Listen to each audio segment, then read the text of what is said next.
히브리서 8장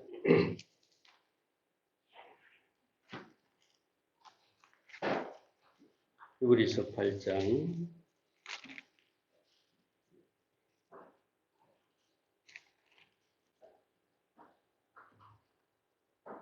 7절부터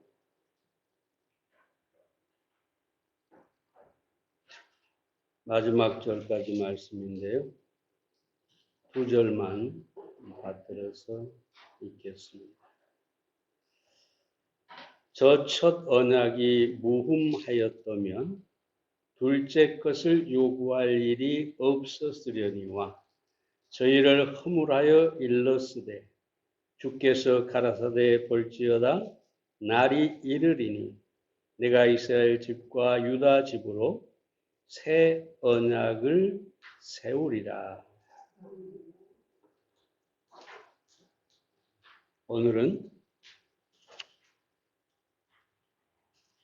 첫 언약과 새 언약 또는 옛 언약과 새 언약에 대해서 살펴보도록 하겠습니다. 언약이라는 말은 쉽게 말하면 약속입니다. 약속. 히브리어로는 베리스트라고 하는데 정한다, 맨다 그런 뜻이죠. 묶어놓는다. 그러니까 서로를 묶는다, 맨다 그런 뜻이죠. 약속으로 하나가 되는 그런 것이죠. 뿐만 아니라 이 언약은 사람과 사람 사이에도 있고 하나님과 사람 사이에도 있는 그런 약속을 말합니다. 그리고 헬라어로는 디아데케라고 하는데 약속한다, 동의한다 이런 뜻을 가지고 있습니다. 구약에서는 주로 하나님과 아브라함 그리고 이스라엘과의 언약을 많이 언급하고 있고요. 신약에서는 예수님께서 제자들에게 죄 사함을 주는 피의 언약에 대해서 말씀하고 있습니다. 히브리서 기자는 계속해서 이 첫 언약과 둘째 언약, 옛 언약과 새 언약에 대해서 말하면서 그 언약이 어떤 의미가 있는지 말씀하고 있습니다. 오늘 이 두 가지 언약에 대해서 생각을 해보겠습니다. 아마 첫 언약은 우리가 이미 본 것을 거의 반복하는 것이다 라고 생각할 수 있겠습니다. 자, 첫째로 첫 언약은 흠이 있어서 폐하여졌다라고 합니다.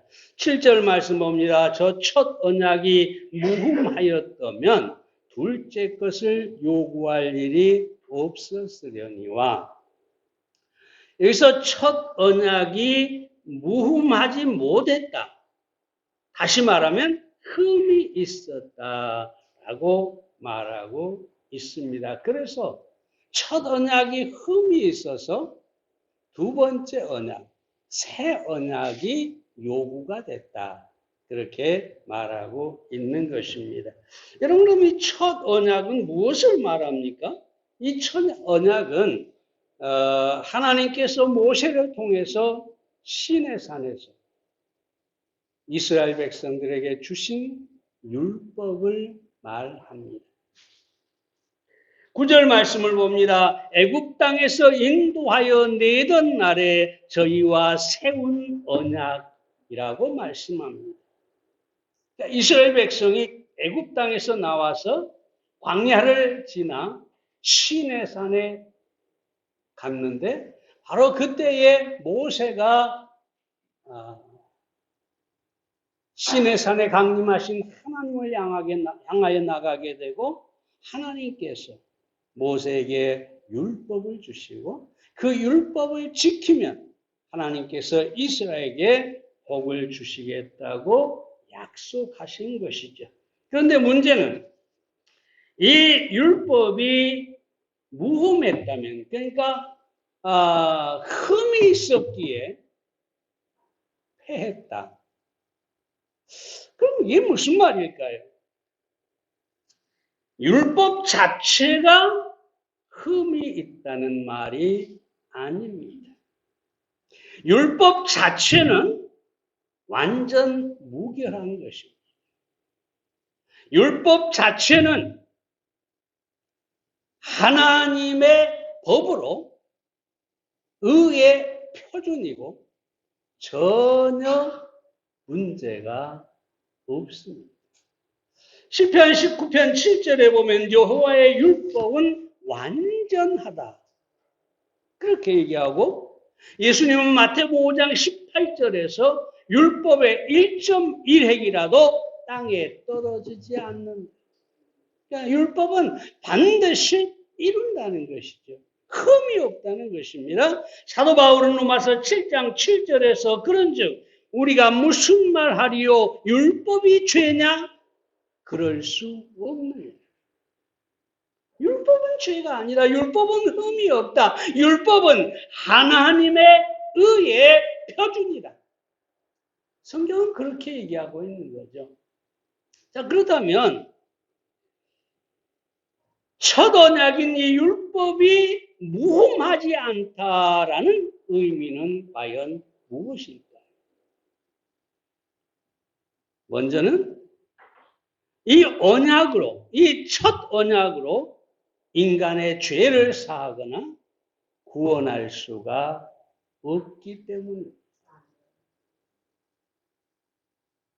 그래서 우리를 하나님 앞에 완전하게 세우는데 이 율법이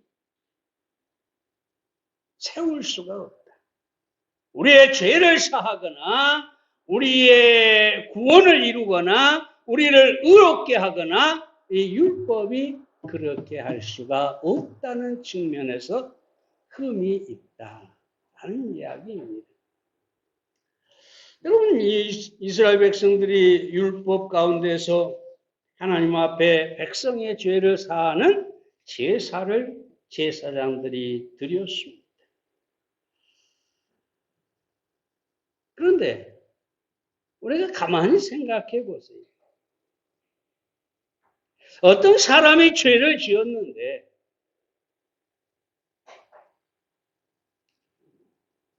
어떤 사람이 살인을 했는데 그 사람의 죄를 사하기 위해서 짐승을 잡아와서 그 피를 흘리고 그 피를 뿌린다고 죄를 사할 수가 있겠느냐는 거죠.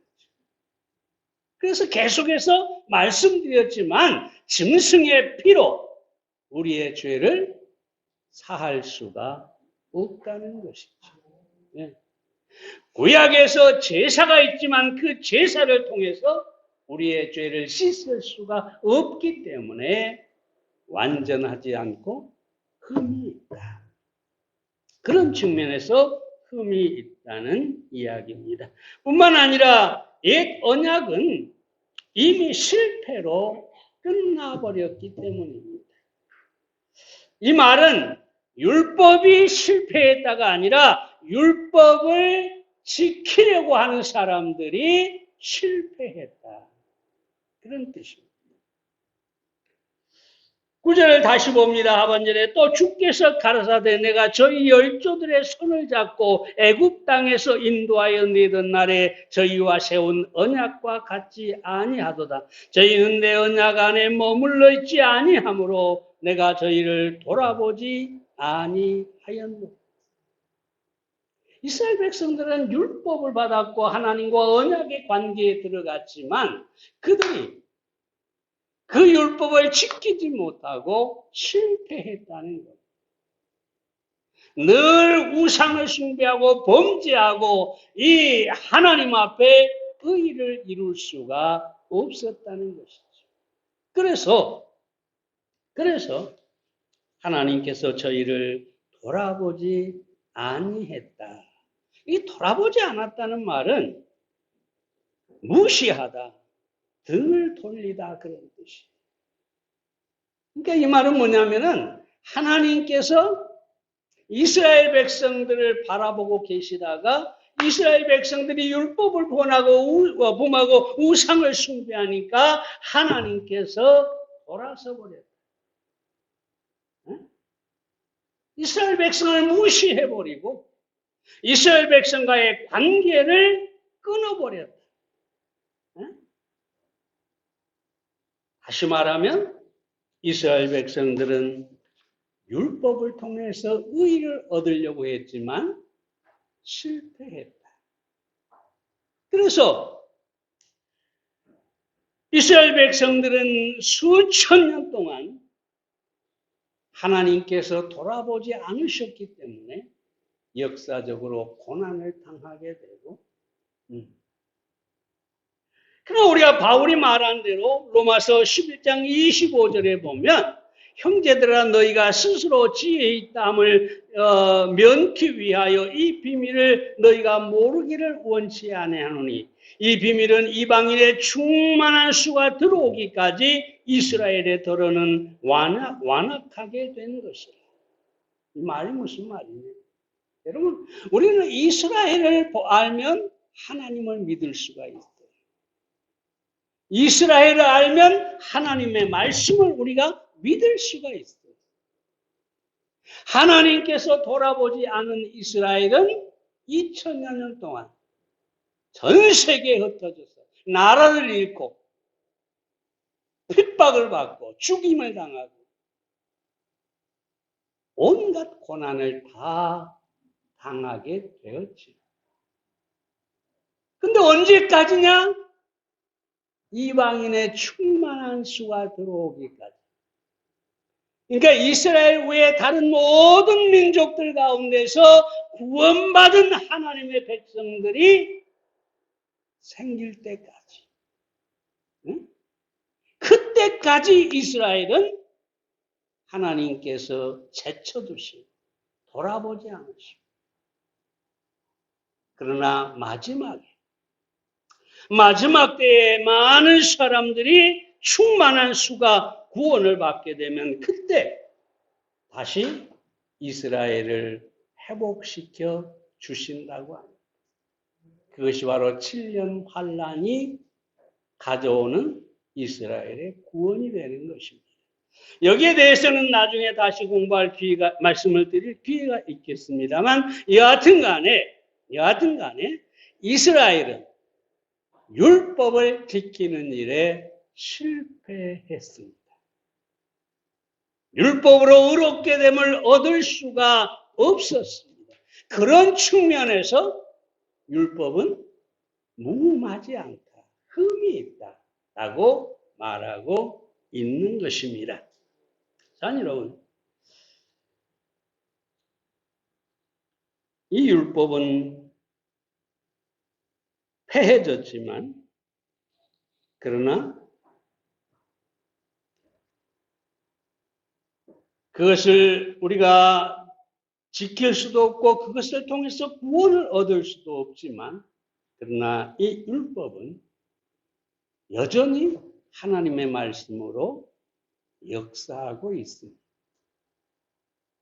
스폴드 목사가 이런 간증을 했습니다. 내 마음은 잡초가 우거진 땅과 같았다.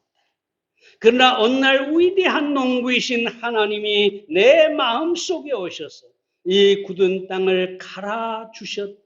이 위대하신 농부는 내 마음밭을 갈 때 10마리의 검은 말을 사용하셨다.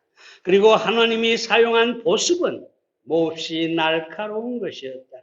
하나님은 이 보습으로 나의 마음밭을 깊숙이 갈아내셨다. 10마리의 말은 십계명이고 보습은 하나님의 의다. 내 심령이 쪼개질 때 나는 저주 속에 있고 지옥에 갈 수밖에 없고 가망이 없고 길 잃은 고아이며 영원한 멸망밖에 없다는 슬픔과 자책과 절망을 느꼈다. 이게 무슨 얘기입니까? 구원받기 전에 죄인이 하나님의 율법 앞에 서게 되면 이 스폴전이 말한 것처럼 절망을 깨닫게 된다는 거죠. 내가 구원의 소망이 없다는 것을 알게 된다는 것이죠. 다시 말하면 율법은 우리의 죄를 드러내고 정죄하고 우리의 죄의 심판이 있다는 사실을 말해 줄 뿐이라는 것이죠. 여러분, 근데 오늘날 많은 사람들이 이 하나님의 율법과 심판이 있을 것이라고 생각하지 않고 살아가고 있습니다. 마지막 때에 우리 주님이 심판할 때, 죄인을 심판할 때 그 기준은 율법이 될 것입니다. 며칠 전에 한 유튜브를 본 적이 있는데요. 미국에서 14살 먹은 소년이 같은 학교 여자친구를, 이 정확한 숫자인지는 모르겠습니다만 칼로 114번을 찔러서 살해를 해버렸어요. 더욱 과관인 것은 이 아이가 행한 일을 안 어머니는, 그 엄마는 아이의 피 묻은 청바지를 흔적을 남기지 않게 하기 위해서 증거를 없애려고 빨래를 했어요. 결국 드러나서 법정에 서게 됐는데 그 할머니가 나와가지고 눈물로 호소를 하죠. 내 손자는 착한 아이였습니다. 내 손자를 우리에게서 뺏어가지 마세요. 호소를 합니다. 변호사는 또 열심히 변호를 하죠. 그런데 이 아이는 법정에 앉아서 그저 태연합니다. 웃기까지 합니다. 물론 그 할머니가 눈물을 흘리며 호소할 때는 눈물도 약간 보였지만 재판하는 내내 그냥 태연하게, 때로 얼굴에 웃음도 띄우면서 그렇게 하고 있습니다.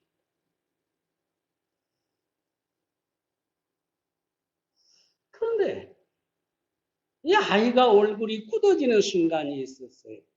언제였을까요?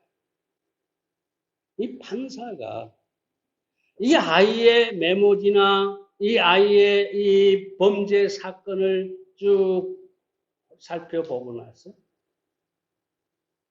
이 아이에게 몇 년을 때렸을까요? 아마 우리나라 같으면 소년원으로 보내거나 아직 어리다고 그냥 가볍게 처리하겠죠. 이 판사가 종신형을 때렸어요. 무기징역이죠. 죽을 때까지 감옥에 있어야 된다는 얘기죠. 그때 이 아이는 비로소 얼굴이 굳어집니다. 저 왜 얘기를 하느냐? 오늘날 많은 사람들이 이 우리 주님의 법정에 서서 심판받을 것이라는 사실을 생각하지 않는다는 것입니다. 그래서 이 아이처럼 전혀 자기가 어떤 형벌을 받게 될 것인가를 생각하지 않고 그저 세상을 즐기고 범죄하고 그러면서도 아무렇지 않게 살아가고 있다는 것입니다. 그러나 여러분 분명히 아시기 바랍니다. 반드시 심판은 오게 될 것입니다. 모든 구원받지 않는 죄인들은 예수님의 심판대 앞에서 그 기록된 죄대로 심판을 받고 불못에 던져지게 될 것입니다. 그 심판대 앞에 서는 순간에야 비로소 그 불못에 던져지는 순간에야 비로소 사람들은 두려워합니다. 왜 인생을 그렇게 살았는지, 왜 믿지 않았는지 생각하게 될 것입니다. 그러므로 아직까지 예수 그리스도를 구주로 영접하지 못한 사람들은 예수님을 영접하고 구원을 받아야 합니다. 왜냐하면 믿고 구원받을 사람들은 그 심판대 앞에 서지 않게 될 것이기 때문에 우리는 새 언약 안에 들어와 있음을 감사해야 할 것입니다. 두 번째로 옛 언약을 폐하시고 새 언약을 세우셨습니다. 8절 말씀을 봅니다. 저희를 허물하여 일렀으되 주께서 가라사대 볼지어다 날이 이르리니 내가 이스라엘 집과 유다 집으로 새 언약을 세우리라. 이 에레미야 30장과 31장의 말씀들을 인용한 말인데요. 여기서 중요한 말은 날이 이르리니. 이 말은 이스라엘 입장에서 보면 바벨론 포로로 잡혀갔다가 다시 회복되는 구원의 날을 말하고 있습니다. 그러나 성경 전체적으로 보면 이 말은 날이 이르리니 이 말은 예수 그리스도 메시아가 세상에 와서 구원의 새 언약을 세울 것이라는 말씀입니다. 자, 여기서 이 히브리서 기자는 세 가지로 얘기를 하고 있습니다. 먼저 영혼의 변화를 가져오는 언약입니다. 10절을 봅니다. 또 주께서 그날 후에 내가 이스라엘 집으로 세울 언약이 이것이니 내 법을 저희 생각에 두고 저희 마음에 이것을 기록하리라. 나는 저희에게 하나님이 되고 저희는 내게 백성이 되리라. 여러분, 모세의 율법은 다시 말하면 옛 언약은 돌판에 새겨진 언약입니다. 모세가 돌판을 만들어서 그걸 가지고 시내산에 올라가서 거기에 하나님께서 십계명을 기록해 주고 율법을 주셨죠. 그런데 이 율법은 외적 행위의 율법입니다. 네? 마태복음 5장에서 예수님 뭐라 합니까? 살인하지 말라. 율법은 그렇다 이거지. 근데 예수님은 뭐라고 합니까? 미워하는 자마다 살인한 자다. 그러니까 이 모세의 율법은 행위의 율법입니다. 사람의 마음을 다스릴 수가 없다는 것이죠. 그래서 새 언약은 마음에 새긴 법이라고 성경이 말하고 있습니다. 자, 중요한 것은 바로 이 새 언약은 우리의 죄를 사하고 하나님께서 우리 안에 우리가 하나님 안에 연합하게 된다고 말하고 있습니다. 예수님께서 요한복음 3장 3절에 거듭나라 그렇게 말씀하셨고 고린도서 5장 17절에 보면 새로운 피조물이라고 말씀하고 있습니다. 다시 말하면 이 새 언약은 예수 그리스도로 말미암아 우리의 영혼까지 새롭게 되고 우리의 영혼이 거듭나게 되고 마음의 변화를 가져오는 그런 언약이다 라고 말하고 있는 것입니다. 예전에 한번 제가 말씀을 드렸습니다만 어떤 사람이 아주 경치 좋은 곳에 집을 짓고 살았는데 한 부자가 와서 그 집을 사겠다고 하죠. 그리고 이제 계약을 하고 갔어요. 이 다음날 계약을 하고 한 게 아니라, 아, 그, 사겠다고 하고 약속하고 갔어요. 그래서 이 집주인이 더 좋은 값을 받으려고 열심히 집을 수리를 했어요. 그럴듯하게 아주 그냥 허물어진 것 다시 하고 뭐 녹슨 것 다시 칠하고 해서 이 집을 아주 그럴듯하게 꾸며놨어요. 그리고 값을 많이 받았어요. 집을 팔고 나서 얼마 뒤에 그 집이 어떻게 됐나 하고 한번 와봤더니 재밌는 사실은 새 주인이 이 집을 완전히 그냥 헐어버렸어요. 한참 헐고 있어요. 그러니까 이 옛 주인이 말하기를 아니 왜 내가 그렇게 정성을 다해서 고쳐놨는데 왜 헐어버립니까? 주인의 말이 딱 한마디죠. 뭐라고 했을까요? 새 집을 지으려고요. 옛 집은 헐어야지. 사네요. 예수님께서 유대교를 보완하고 유대교회를 수리하고 율법을 어떻게 해가지고 우리를 구원하시려고 오신 분이 아니에요. 옛 계명을 헐어버리고 옛 언약을 헐어버리고 새 언약으로 예수님으로 말미암아 우리를 거듭나게 하기 위해서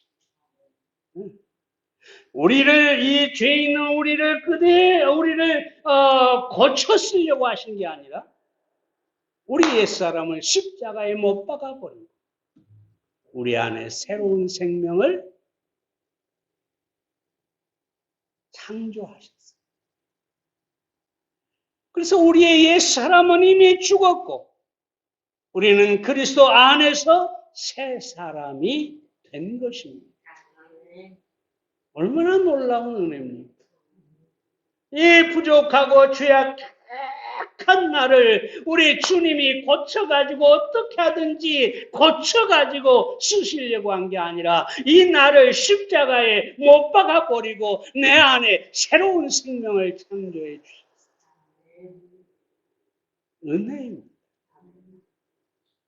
아마 우리 주님이 재림하실 때가 되면 이 옛사람이 이미 십자가에 죽었지만 우리 안에 있는 모든 이 죄와 상관된 이 옛 육신, 우리의 육체까지도 완전히 헐어버리시고 우리를 그리스도의 형상으로 만들어 승천하게 하실 것입니다. 여러분이 믿음이 있습니까? 다음으로 하나님을 알게 하는 언약이라고 합니다. 11절 말씀을 봅니다. 또 각각 자기 나라 사람과 각각 자기 형제를 가르쳐 이르기를 주를 알라 하지 아니할 것은 저희가 작은 자부터 큰 자까지 다 나를 알리라. 여러분 이스라엘 백성들은 하나님에 대하여 알았고 율법에 대해서는 알았지만 이 말씀이 말한 것처럼 하나님을 개인적으로 관계 속에서 진실로 알 수가 없었다는 것이죠. 근데 새 언약, 예수님으로 말미암은 새 언약은 하나님과 하나님과 우리를 하나로 연합하게 해서 하나님이 내 안에 하나님. 요한복음 15장의 포도나무 가지의 비유에서 잘 나와 있죠. 저가 내 안에, 내가 저 안에 있는 완전히 하나 되는 관계. 네.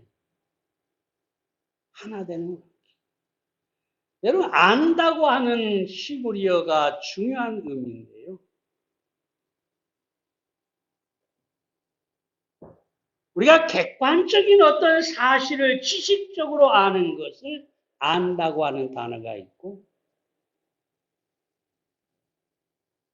결혼해서 신랑과 신부가 첫날 밤을 지난 다음에 안다라는 말이 있어요. 이건 체험적으로 완전히 알게 된다는 얘기지. 상의로. 우리는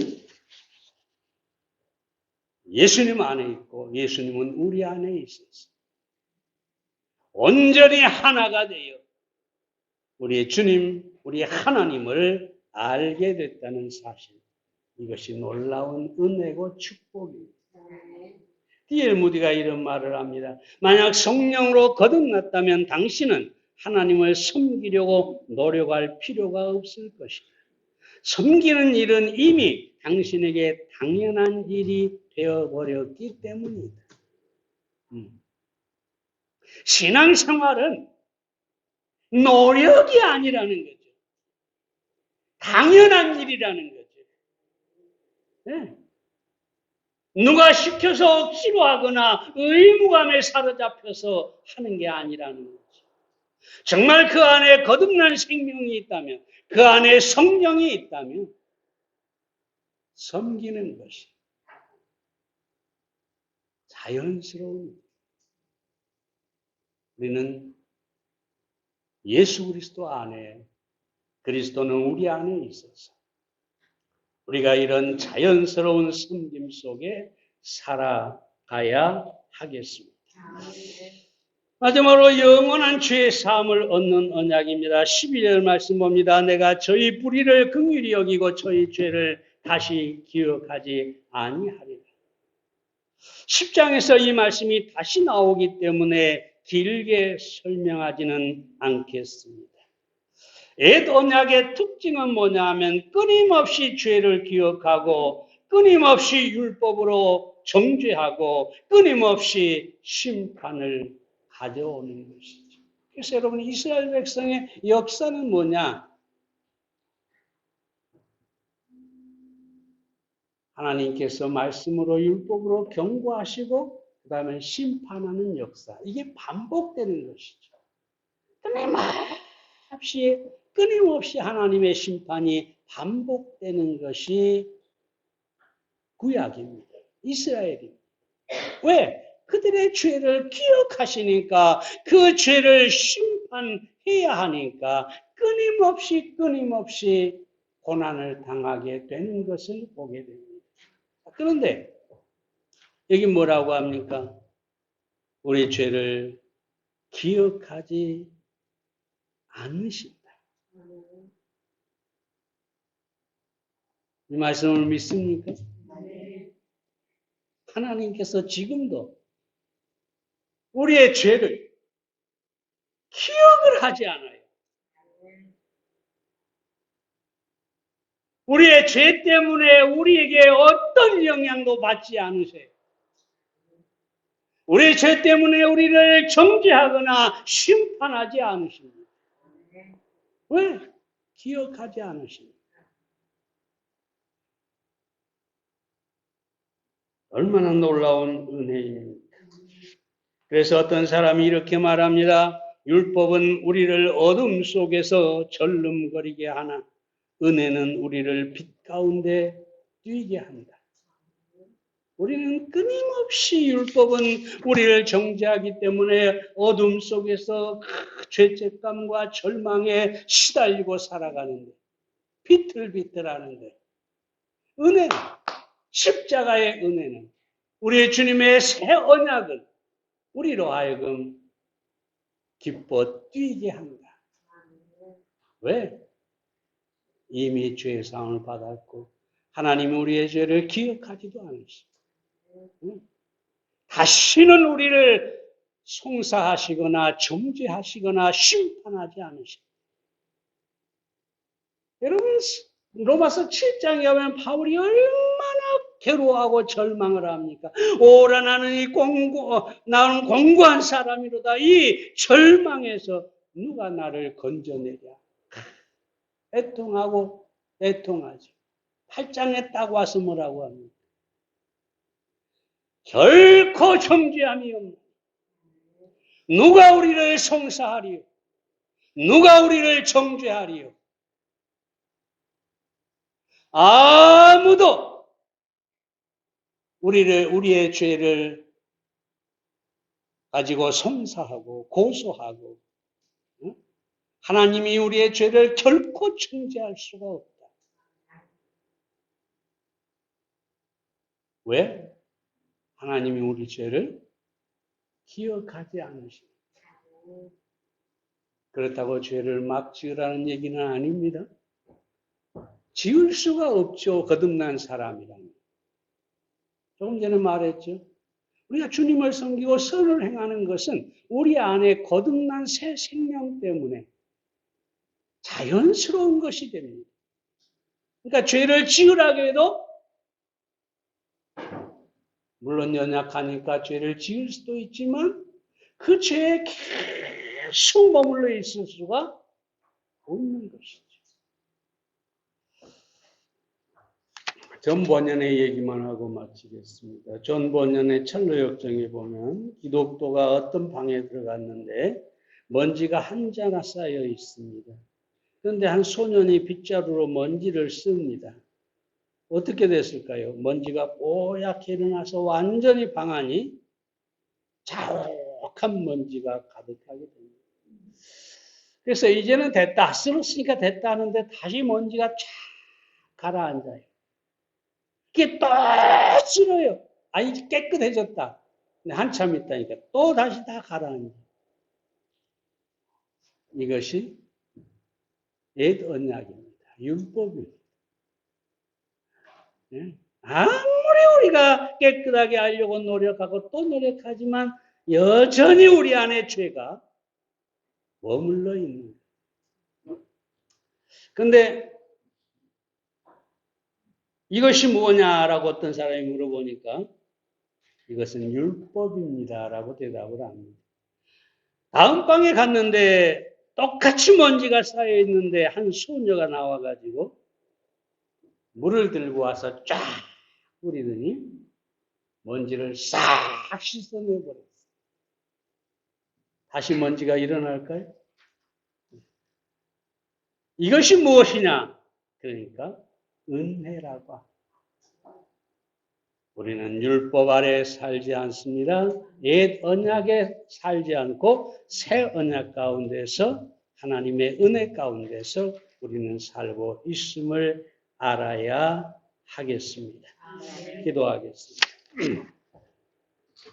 살아계신 아버지 하나님, 오늘 옛 언약과 새 언약, 첫 언약과 새 언약에 대하여 히브리서에서 말씀하고 있는 말씀을 함께 나누. 아버지 하나님, 율법으로 우리가 결코 의롭다함을 얻거나 죄사함을 얻거나 구원을 얻을 수 없다고 하는 사실을 보았습니다. 그래서 하나님께서 예수 그리스도를 세상에 보내시고 예수님을 통해 피의 언약, 새 언약을 주신 것을 감사합니다. 그 언약 안에서 우리가 거듭나고 그 언약 안에서 우리가 하나님의 은혜를 알고 그 언약 안에서 우리가 참으로 하나님께서 우리의 죄를 기억하지도 않는다는 이 놀라운 사실을 아버지 하나님 알게 된 것을 감사합니다. 하나님 아버지, 우리 모두가 율법에 매여 절망하는 사람이 아니라 하나님의 은혜 안에서 기뻐 뛰는 삶을 살 수 있도록 축복해 주시옵소서. 예수님의 이름으로 기도해 싸움나이다.